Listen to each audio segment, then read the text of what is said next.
আহ, সঁচাকৈ এই ঘটনাটো আমাৰ কাৰণে অতিকৈ মৰ্মান্তিক এটা ঘটনা। যি ঘটনাটো আমি কেতিয়াও আশা কৰা নাছিলোঁ আৰু এই ধৰণৰ ঘটনা নিজেও তেনেকুৱা তেওঁ কৰিব বুলি কেতিয়াও কোনেও ভবা নাছিল, কিয়নো এই মানুহজন শান্ত সুস্থ আছিলে আৰু সামাজিক জীৱনত সদায় চবৰে লগত একেলগে মানে কাম কৰি থকা, অঞ্চলৰ কাৰণে, ৰাইজৰ কাৰণে, সমাজৰ কাৰণে কাম কৰি ভাল পোৱা এজন যিহেতু ব্যস্ততা থকা মানুহ আছিল, সেই গতিকে এই মানুহজনৰ প্ৰতি চবৰে এটা সহানুভূতি, ভাল পোৱা আৰু শ্ৰদ্ধা জনোৱা আমাৰ এই অঞ্চলৰ ৰাইজৰ মাজত আমি দেখা পাইছিলোঁ। খুব এক্টিভ এজন ল'ৰা আছিলে। মই যেতিয়া নিখিল বড়ো ছাত্ৰ সন্থাৰ সভাপতি হিচাপে আছিলোঁ, তেতিয়া তেওঁ আমাৰ কুমাৰীঘাটা আঞ্চলিক কমিটি আপচুৰ সভাপতি আছিল। আমি একেলগে সেই সময়ত আপচুত থাকি পেলাই একেলগে আমাৰ জাতীয় আন্দোলন আৰু জাতীয় সমস্যা সমাধানৰ কাৰণে যথেষ্ট এই অঞ্চলত সক্ৰিয়ভাৱে কাম কৰিছিলোঁ।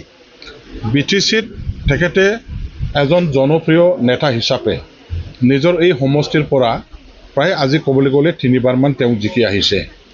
গতিকে সেই মানুহজনৰ আজি সমাজৰ প্ৰতি যে ভাল কাম পোৱা, মানে ভাল কাম কৰা আৰু সমাজক ভালকৈ নেতৃত্ব দিয়াৰ তেনেকুৱা যে তেখেতৰ গুণ আছিল, কেপাচিটি আছিল, ইয়াৰ কাৰণে সেই মানুহজনক আজি বাৰে বাৰে ভোট দি পেলাই BTCলৈ পঠিয়াই দিছিল।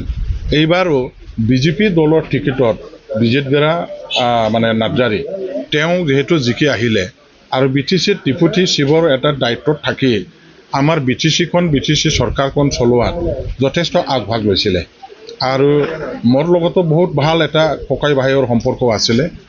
আৰু দুৰ্ভাগ্যজনকভাৱে এটা দুৰ্ঘটনাত আজি নিজৰ জীৱন তেওঁ মানে কি কয় মানে হেৰুৱাব লগা হ'ল বা মানে হেৰাই ল'লে। সেইটো আমাৰ কাৰণে, চবৰ কাৰণে অতিকৈ দুৰ্ভাগ্যজনক, অতিকৈ বেদনাদায়ক, দুঃখজনক। এই ঘটনা আজি মানে চবকে হতভম্ব কৰিছে। আমি বিশ্বাস কৰিবলৈ টান পাইছোঁ। আজি এই ধৰণৰ ঘটনা যে তেওঁ কৰিছে বা হৈ গ'ল, সেইটো আমাৰ কাৰণে কল্পনাৰ বাহিৰত আছিল।